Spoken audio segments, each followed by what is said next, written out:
তুমি আগে ডাকছো কেন? আমি সকাল থেকে কিছু খাই নাই, আমাকে সাহায্য করবেন। তুমি সকাল থেকে এখনো কিছু খাওনি? না। এখন বেলা বাজে 6:30 সন্ধ্যা। জি। খাওনি মানে সকাল থেকে কেউ কি তোমাকে খাইতে দেয় নাই? না। তোমার আব্বা আম্মা নাই? আমার আব্বু মারা গেছে, আমি এখন ইতিম। তোমার আম্মু? আমার আম্মু অন্য বেটার সাথে চলে গেছে।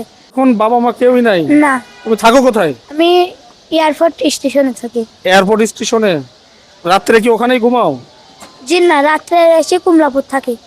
কমলাপুর থাকো, রাত্রে কি খাবা? ডিম পলোয়া। ডিম পোলাও খাবা? জি। ডিম পোলাও খেলে খুশি তুমি? জি। আরিফুল, তাহলে তোমার ডিম পোলাও হলেই তো হবে। জি। হ্যাঁ, জি। এই নাও তোমার ডিম পোলাও। খুশি? জি।